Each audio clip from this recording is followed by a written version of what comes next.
देखो भाई गोपाल, रघुवीर की दुकान पर फिर भीड़ लगी है। हमारी दुकान पर तो कोई झांकने भी नहीं आता। सही कह रहे हो। हमें कुछ करना होगा। अगर ये ऐसे ही चलता रहा तो हमारा धंधा बंद हो जाएगा। क्यों ना हम रघुवीर को भी बेईमानी करने के लिए मना लें? अगर वो भी हमारी तरह कपड़े में चोरी करने लगे, तो हमारे पास भी ग्राहक आएंगे।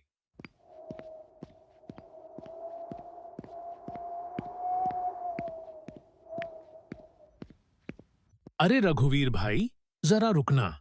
हमें तुमसे कुछ जरूरी बात करनी है। हाँ हाँ, कहो।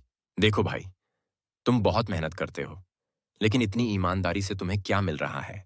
हाँ, हम थोड़ा थोड़ा कपड़ा बचा लेते हैं और उसे बेचकर अच्छी कमाई कर लेते हैं। तुम भी ऐसा करो, कोई ग्राहक नहीं जान पाएगा।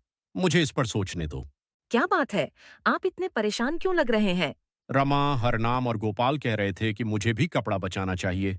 इससे हम जल्दी अमीर बन सकते हैं। मीरा का भविष्य भी तो देखना है। क्या आप अपनी बेटी को बेईमानी के पैसों से बड़ा करना चाहते हैं? यह गलत है। हमारी ईमानदारी ही हमारी सबसे बड़ी पूंजी है। तुम नहीं समझोगी। और दूसरे दिन से रघुवीर भी कपड़े की चोरी करना शुरू कर देता है।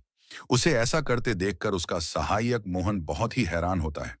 उसी रात में रघुवीर एक भयानक सपना देखता है।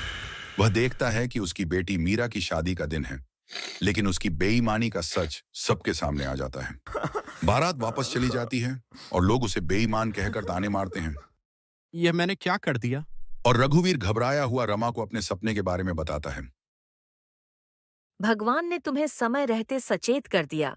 अब तुम ईमानदारी की राह पर लौट आओ।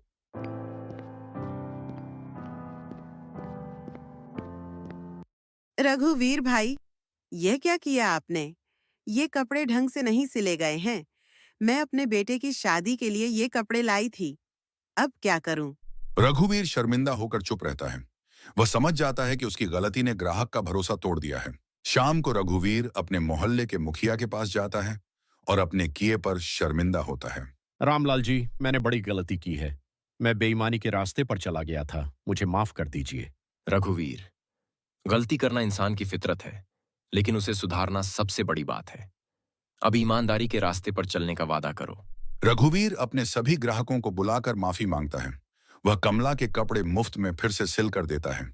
धीरे धीरे वह फिर से अपनी ईमानदारी और मेहनत से ग्राहकों का विश्वास जीत लेता है। अब मैं समझ गया हूं कि ईमानदारी ही सबसे बड़ा धन है। यही तो मैंने कहा था। सच्चाई और ईमानदारी ही इंसान की असली ताकत होती है। बेईमानी से कभी सुख नहीं मिलता।